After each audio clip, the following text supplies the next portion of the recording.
현대사회인 21세기를 가리켜서 신용사회라고 말합니다. 신용이 곧 재산이고 신용이 좋은 사람이 성공할 가능성이 많기 때문이죠. 그래서 신용을 키운 사람들은 사업을 할 때에 자기 돈으로 하는 게 아닙니다. 전부 다 남의 돈 빌려다가 사업을 하는 거죠. 그래서 우리나라 대기업은 순수 자산보다도 사실은 빚이 훨씬 많습니다. 그 전부 다 신용을 바탕으로 은행에서 빌려온 돈이고 또는 다른 사람들의 투자를 받아가지고 그렇게 이끌어가고 있기 때문이라고 볼 수 있습니다. 신용은 그렇기 때문에 약속 이행이라는 것을 먹이로 성장합니다. 그렇기 때문에 신용이 좋다라는 말은 그 사람이 평소에 약속을 잘 지킨다는 사실을 우리에게 먼저 전제하고 있는 거죠. 그렇기 때문에 오늘날은 바로 신용이 그 사람의 성공을 답보하고 있다라고 그렇게 이제 볼 수 있다고 하는 것입니다. 교회는 공동체인데 하나님의 나라를 선포하면서 그러면서 이 땅에 소망을 주는 공동체입니다. 그래서 복음이 들어왔을 때는 회개하라 천국이 가까웠느니라 그러면서 천국에 대한 소망을 교회가 주었거든요. 그리고 지금 140여 년이 지난 오늘날은 그 소망의 영향력이 지금 갈수록 희미해지고 있다는 것을 우리는 발견하게 되었습니다. 그럼에도 불구하고 우리는 다시 세상을 향해서 소망을 주는 공동체로서의 역할을 회복을 해야 할 것인데 그 중에 하나가 뭐냐면 바로 예수께서 다시 오신다는 소망입니다. 왜 예수님이 다시 오신다는 게 그렇게 중요한 것인가는 바로 그것이 우리 구원을 최종적으로 완성하는 단계이기 때문이라고 성경은 우리에게 말합니다. 성령의 열매 가운데 희락이라고 하는 열매가 나옵니다. 성령의 열매가 사랑과 희락과 화평 이렇게 시작을 하는데 이 희락이라는 열매는 우리가 하나님의 나라를 바라보고 살아가면서 천국에 들어갈 것을 기다리는 그와 같은 열매이기 때문에 희락의 열매를 맺는 사람은 환경과 상황을 초월하여 날마다 기쁨과 감사함으로 살아갈 수 있는 열매가 되기 때문에 특별히 오늘날 같은 이와 같은 어려운 때는 우리는 희락이라는 열매를 점검하고 확인할 필요가 있다고 하는 것입니다. 우리의 믿음이 건강한가 그렇지 않는가를 구분할 수 있는 바로 기준이 뭐냐면 희락이라고 하는 열매예요. 예배가 기다려지는지 또는 예배 시간에 기쁨과 감사가 있는지 없는지를 보면은 지금 내 믿음이 어떤 것인가를 구분할 수 있다라고 하는 거예요. 그러니까 예배를 드릴 때 우리가 아무런 감각이 없으면 그건 우리 믿음이 지금 병들어 있는 거예요. 무감각하다는 거죠. 그러나 주일 예배가 기다려지고 예배 시간에 하나님이 내게 주시는 말씀을 우리가 발견한다면 그것은 내 믿음이 지금 살아있는 믿음이고 건강하다라는 하나의 증표가 된다라고 하는 것입니다. 하나님께서는 성경을 통해서 우리에게 약속들을 해주셨고 그 약속들을 이루어 주셨는데 그 마지막 약속이 뭐냐면 예수 그리스도의 다시 오심입니다. 요한복음 14장 1절로 2절을 통해서 예수님이 말씀하셨죠. 내가 너희를 위하여 처소를 예비하러 가노니 이 처소가 다 만들어지면 너희를 데리러 오시겠다라고 주님 우리에게 말씀을 하셨기 때문입니다. 그러므로 성령을 성경을 따라 행하는 사람이라면 바로 예수님의 다시 오심에 대한 약속을 우리는 이제 믿음으로 그리고 기다려야 되는 사람임을 성경은 우리에게 말씀해주고 있습니다. 그렇다면 재림에 대한 소망이 왜 그렇게 중요할까요? 오늘은 이 말씀을 가지고 함께 나누면서 반모섬의 사도 요한이 계시록을 마지막에 기록하면서 아멘 주 예수여 오시옵소서 그렇게 마무리했던 것을 우리도 함께 기억하면서 우리도 늘 기도할 때마다 주님 오시옵소서 기도할 수 있는 그런 우리들이 되어야 할 것입니다. 재림에 대한 소망이 왜 중요합니까? 첫째로 오늘 본문 19절로 22절에 보니까 모든 피조물이 고대하고 있기 때문이라고 말합니다. 다시 말하면 예수님의 다시 오심을 사람만 기다리는 게 아니라는 거예요. 모든 피조물들이 바로 하나님의 아들 예수 그리스도의 다시 오심을 기다리고 있다고 말합니다. 하나님의 창조의 신비는 대단히 놀랍습니다. 왜냐하면 사람도 마찬가지고 자연계도 마찬가지인데 스스로 치유하고 복원을 시키는 그런 능력을 하나님께서 주어주셨기 때문입니다. 그래서 사람도 웬만한 질병은 스스로 자가적으로 회복이 되게끔 하나님이 만들었던 거예요. 그런데 이 기능이 왜 지금 깨지고 있냐? 환경과 여러 가지 오염돼 가지고 우리 몸이 지금 그런 기능을 점점 잃어가고 있다라고 볼 수 있다고 하는 것입니다. 지난 2020년부터 2021년까지 경북 안동에서는 대형 산불이 발생했습니다. 안동 산불 이렇게 인터넷 치면 전 세계적으로 저 기사가 지금 나가고 있습니다. 얼마나 불이 많이 났는지 당시 기차도 무사 통과하고 그때는 기차도 못 지나가고 그런 사태가 벌어졌다는 거죠. 그러니까 산을 의지해서 먹고 사는 사람들이 굉장히 많아요. 그들 모두는 그야말로 망연자실할 수밖에 없었다는 것입니다. 그런데 3년이 지난 작년부터 안동 사람들은 기쁜 얼굴로 산에 올라가기 시작했습니다.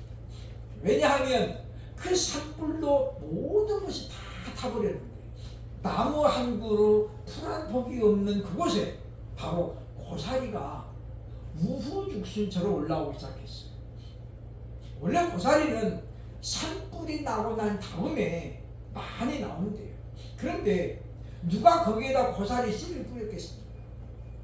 그러니까 하나님께서 이와 같이 자연계를 회복시키는 능력을 통해서 지금 우리나라에서 고사리가 가장 많이 나온 나라가 지역이 지금 제주도와 그리고 안동이라고 하죠. 재작년에 의성에서도 산불이 엄청나게 크게 나가지고 저도 이제 거기 의성에 우리 선배교회가 있어서 한번 갔다 왔습니다. 거기 보니까 자두나무를 비롯한 과일나무들이 다 불이 타가지고 그냥 그렇게 폐허가 될 수 없어요. 외배당도 타고 다 불이 탔어요. 그래서 우리가 이제 모금을 해가지고 전달하고 왔습니다만 그러니까 그 순간만을 본다면 사람은 살 수 있는 절망이 생기지 소망이 안 생기는 거예요. 그런데 결국 그들이 아무것도 안 해도 세상을 창조하신 하나님께서는 또 다른 생명체를 통해서 사람들에게 소망을 주고 있다는 것을 발견하게 되어진다고 하는 것입니다. 그렇기 때문에 오늘날 보면 전 세계가 이와 같이 자연계가 신음하고 있음을 우리는 발견하게 되어집니다. 이미 몇 년 전부터 지금 나오고 있는 지구 온난화 현상 그리고 보면 이 모든 것들이 지금 불덩이처럼 달아오르고 있는 그런 지구의 모습을 보면서 우리는 모든 피조물들이 지금 하나님의 아들이 오시기를 기다리고 있다는 이와 같은 상황을 우리는 냉정하게 받아들일 필요가 있다라고 하는 것입니다.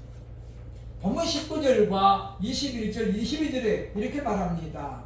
피조물이 고대하는 바는 하나님의 아들들이 나타나는 것이니.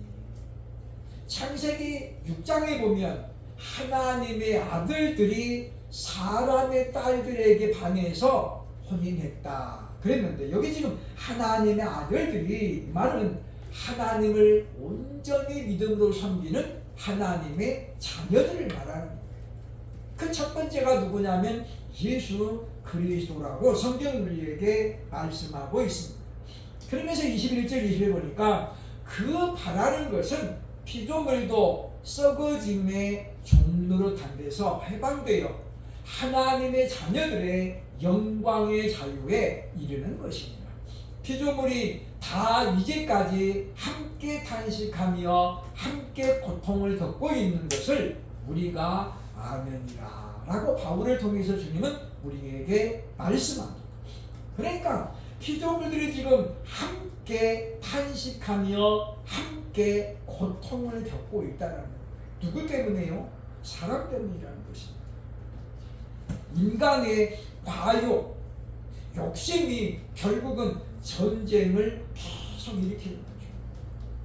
그냥 우리에게 주어진 기업에 만족하면서 감사하며 살아야 되는데 옆에 따라 보니까 넓은 평야가 있는 거예요. 그걸 뺏어야 되는데 그래서 어떻게 해요? 전쟁이 벌어지는 거예요. 길들이기 위해서 너는 내 말을 들어야 돼. 안 들어가지고 하는 게 지금 뭐예요? 전쟁이에요. 이 전쟁으로 말미암아 지금 지구가 몸살을 앓고 있다는 것입니다. 그것을 성경은 함께 탄식하며 함께 고통을 겪고 있다라고 그렇게 지금 설명하고 있다라고 하는 것입니다. 그래서 모든 죄의 원인이 바로 욕심이라고 성경은 우리에게 말씀하고 있습니다. 저는 말씀을 준비하면서 우리나라 지도를 좀 자세히 살펴봤습니다. 원래 고구려 시대 우리나라는 땅덩어리가 엄청 넓었죠. 그래서 중국의 요동반도 만주를 전부 다 고구려가 다스리고 있었습니다. 신라가 통일이라는 명분을 내세워가지고 당나라를 끌어들이면서 도와주는 조건으로 요동반도하고 만주를 다 양보했어요. 그래서 땅덩어리가 반의 반으로 그냥 확 줄어드는 거잖아요. 그러니까 우리가 보면 물론 통일이라는 것이 되었기 때문에 물론 좋습니다만은 꼭 남의 힘을 빌려가지고 그것도 엄청난 대가를 치르면서 그렇게까지 할 필요가 있었을까라는 생각이 들었습니다. 그러므로 하나님의 형상대로 지음을 받은 우리들은 이제 어느 때보다도 바로 예수님의 다시 오심을 기다리며 살아갈 수 있는 저와 여러분 될 수 있기를 주의 이름으로 축원합니다. 둘째로 왜 재림에 대한 소망이 중요할까요? 오늘 보면 23절로 25절에 보면 그것은 구원의 열매를 맺은 사람들의 소망이기 때문이라고 말합니다. 다시 말하면 구원받은 사람들의 소망이 바로 재림에 대한 소망이기 때문이라는 거예요. 본문 23절에 말합니다. 그뿐 아니라 또한 우리 곧 성령의 처음 익은 열매를 받은 우리까지도 속으로 탄식하여 양자될 것 곧 우리 몸의 속량을 기다리느니라. 자, 우리 본문의 명칭에 이런 말씀 나오죠. 처음 익은 열매를 받은 우리까지도. 이 말이 무슨 말이냐면 구원을 받은 사람들을 말하는 거예요. 그런데 구원을 받은 사람들도 뭐예요? 지금 탄식하면서 속량을 기다립니다. 이게 무슨 이야기냐면 구원의 완성을 지금 기다리고 있다라고 지금 말하고 있는 것입니다. 그렇기 때문에 오늘 성경은 우리에게 분명히 선포하는데 우리가 성령의 열매를 맺음으로 우리 구원이 완성되는 건 아니라는 거예요. 왜냐? 우리는 여전히 지금 세상 가운데 살아가고 있잖아요. 그러면서 우리가 때로는 유혹을 받기도 하고, 그래서 때로는 넘어지기도 해요. 그래서 우리는 아직까지는 우리의 구원이 종결되지 않은 세대에 살아갑니다. 그러면 우리는 언제 진짜 천국에 갈까요? 죽어서 가는 게 아니라 바로 예수께서 다시 오셔야 비로소 우리는 하나님 나라에 들어가게 된다고 하는 것입니다. 그래서 예수님께서 십자가에서 운명하시기 전에 양쪽에 두 죄인이 있었는데 그 중에 한 사람에게 말했죠. 오늘 네가 나와 함께 낙원에 있으리라. 물론 개념으로 보면 천국이나 낙원이나 같은 곳이라고 볼 수 있어요. 왜냐? 하나님이 함께 하시고 예수님이 함께 하시잖아요. 그런데 우리가 구분할 수 있어야 돼요. 낙원은 천국에 들어가기 전까지 임시로 머무는 곳이고, 천국은 예수께서 다시 오신 다음에 마지막 심판을 통해서 그때서 이제 하나님의 나라 천국으로 믿은 사람들은 들어가는 거고, 믿지 않은 자는 지옥으로 던져지게 된다라고 하는 것입니다. 그래서 하박국 선지자는 이야기하고 있습니다. 하나님의 심판과 진노가 빨리 진행되지 않으므로 사람들이, 악인들의 담대함이 더욱더 커지고 있다라고 그렇게 기도하고 있는 것을 봅니다. 그런데 하나님께서는 잠언을 통해서 이렇게 미리 말씀해 주셨어요. 잠언 13장 22절에 보니까 말합니다. 의인의 산업은 자자손손에게 미쳐도 죄인의 재물은 의인을 위하여 쌓이느니라. 그러니까 악인들이 잘 되는 거, 그것은 뭐예요? 결국은 의인들을 위한 것이라고 성경은 말합니다. 그러면서 잠언 24장 1절로 2절에 보니까 악인의 형통함을 부러워하지 말며 그와 함께 있으려고도 하지 말지어다. 그들의 마음은 강포를 품고 그들의 입술은 재앙을 말하니라고 설명합니다. 그래서 우리는 악인이 잘 되는 걸 보고 부러워할 것도 없고 거기에 동참할 필요가 없다라고 분명히 성경이 말씀하고 있음을 우리는 기억해야 된다고 하는 것입니다. 그러므로 바로 악인이 오래가지 못하는 것은 하나님의 영원한 계획입니다. 그럼 우리는 잠깐의 그 어려움을 우리가 이겨내는 그런 지혜를 달아 우리가 기도해야 되겠다라고 하는 것입니다. 그러므로 우리가 성령을 따라 하나하는 사람들이 되어져서 참으로 이 어려운 때에 구원받은 사람이라면 당연히 예수님의 오심을 기다릴 수 있는, 그리고 선포할 수 있는 우리 모두가 되어야 할 것입니다. 실제로 왜 재림에 대한 소망이 중요합니까? 본문 26절에 보면 성령님의 간구이기 때문입니다. 26절에 말합니다. 이와 같이 성령도 우리의 연약함을 도우시나니. 우리는 마땅히 기도할 바를 알지 못하나 오직 성령이 말할 수 없는 탄식으로 우리를 위하여 친히 간구하십니다. 우리는 연약한 존재예요. 그러니까 하나님 앞에서는 우리가 그것을 감출 필요가 없어요. 우리가 감춘다고 해서 감춰지지도 않지만은 하나님은 우리의 영원한 아버지시기 때문에 우리가 연약하면 연약한 모습대로, 지치면 지친 모습대로 하나님께 우리가 나아가기를 바라시는 거예요. 그렇기 때문에 성령님이 때로는 우리가 기도 제목이 안 나와도, 정말 기도가 안 될 때가 있어도 그때 성령님이 바로 우리를 위하여서 친히 간구하고 있다라고 오늘 성경은 우리에게 분명히 약속해주고 있습니다. 성령이 저와 여러분을 위해서 기도합니다. 얼마나 기쁘고 감사한 일입니다. 뿐만 아니라 뒤에 가면 27절, 28절 보면 바로 뭐예요? 예수께서도 우리를 위하여 기도하신다라고 성경은 분명히 말씀해주고 있다고 하는 것입니다. 그러므로 완전한 하나님의 나라, 즉 천국은 바로 이미 그러나 아직이라는 말로 설명합니다.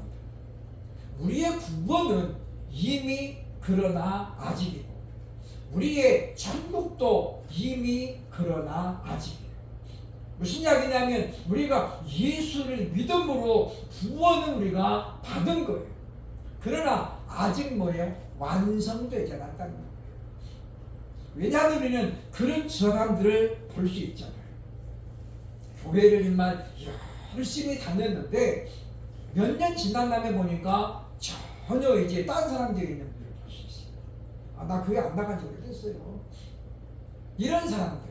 그러니 우리가 그 순간만 가지고 이 사람이 지금 천국 백성이다, 구원받았다라고 판단할 수 없다라고 하는 거예요. 또 어떤 사람은 평생 세상으로다가 방황하다가 마지막에 돌아오는 사람도 있습니다. 지금 제 알고 있는 분 한 분이 이제 폐암 말기로 지금 고생하고 있는데 이분이 주일학교 때 교회를 열심히 다녔대요. 그러면서 이제 중학교 가면서부터 이제 교회를 떠나고 그리고 이제 평생 세상에 살았는데 다행히 예수 믿는 여자를 만나가지고 결혼했는데 그래서 아내가 자꾸 교회 가자고. 근데 바쁘잖아요. 처자식들 먹여 살려야지, 가장 역할을 해야지, 또 취미생활도 해야지. 그래서 교회 갈 시간이 없는 거예요. 그리고 이제 그렇게 해가지고 이제 살 만큼 이제 생활도 됐는데 어느 날 몸이 안 좋은 거예요. 이상하다, 몸이 안 좋다. 가서 보니까 폐암 말기예요. 이제 60 초반인데 병원에서는 수술도 하는 말도 안 하고. 왜냐? 해도 늦었다는 거예요. 그래서 바로 항암치료 들어가요. 이분이 이제 그렇게 사형 선고를 받고 이제 부인에 의해서 교회를 끌려나가는 거예요. 그런데 예배를 드리는 분이 말하는 거예요. 너무 오랫동안 세상에서 방황했기 때문에 예배 시간에 벌써 예배 드리는 자세가 전혀 안 돼 있다는 거예요. 그냥 꼭 졸고 있고. 그걸 보는 설교자는 얼마나 마음이 아프겠어요. 그런데 우리가 아직 그 사람은 말할 수 없습니다. 정말 하나님께서 그를 불러주셨으면 그 마지막 순간에 주님에게 돌아올 것이고 그냥 다른 사람들이 그냥 교회 가면 산대 그래서 와가지고 있다면 어려울 것이라는 거예요. 그래서 우리 성경은 말합니다. 하나님의 나라는 이미 우리의 마음에 이루어졌지만 아직 완성은 되지 않았다라는 것입니다. 그래서 기독교 구원과 기독교 종말론은 바로 이미와 아직으로 설명이 된다라고 하는 것입니다. 요한복음 14장 13절로 14절에서 주님 우리에게 약속합니다. 너희가 내 이름으로 무엇을 구하든지 내가 행하리니. 이는 아버지로 하여금 아들로 말미암아 영광을 받으시게 하려 함이라. 내 이름으로 무엇이든지 내게 구하면 내가 행하리라. 아멘. 우리가 예수님 앞에 예수 이름으로 구하면 예수님 구한다는 거예요. 반드시 행한다고 오늘 성경은 우리에게 말씀하고 있습니다. 그러므로 이제 우리도 이 전투적인 세상에서 지금 지상의 교회는 전투적인 교회입니다. 왜냐? 계속해서 우리는 이겨야 되는 전쟁을 하고 있다는 거죠. 더군다나 시대가 지금 자꾸만 교회 무용론을 주장하면서 그래서 지금 교회가 대단히 지금 어려움을 당하고 있는 이 시대에 말로 우리는 하나님 앞에 기도하기를 주님 오시옵소서. 우리 다시 한번 우리가 사도 요한의 마음을 생각하면서 주님을 고대하는 우리들이 되어야 할 것입니다. 그때 우리는 바로 성령의 간구를 따라서 우리도 끝까지 믿음을 지키며 우리가 전쟁에서 패배하면 그걸로 끝납니다. 물론 우리가 재기의 가능성이 전혀 없는 것은 아닙니다만 우리 보면은 이제 어디입니까? 지금 보면 이 남미 쪽에 그 IMF를 맞아가지고 회복이 안 된 나라들이 지금도 있잖아요. 대표적인 나라가 아르헨티나하고 멕시코입니다. 그 사람들은 수십 년 전에 IMF 폭풍을 맞았잖아요. 그리고 지금 30년, 40년이 지나도 회복이 안 되고 있어요. 우리나라는 물론 IMF라는 파국을 만났습니다만 단시간 내에 불과 3년 만에 졸업을 하는 그리고 지금 회복이 된 역사를 가지고 있는데 이것은 어느 특정한 사람의 지도력이 아니라 이것은 하나님께서 그동안 수많은 순교자를 배출한 교회의 기도에 대한 응답이라고 저는 믿습니다. 그러므로 암울해지고 있는 이 시대에 우리는 이제 다시 한번 참으로 예수님의 다시 오심을 소망하면서 날마다 승리하고 그러면서 우리가 처한 상황이 예전 같지 않을지라도 바로 재림에 대한 소망을 가지고 늘 기쁨으로 감사함으로 살아갈 수 있는 저와 여러분 될 수 있기를 주의 이름으로 축원합니다. 아멘.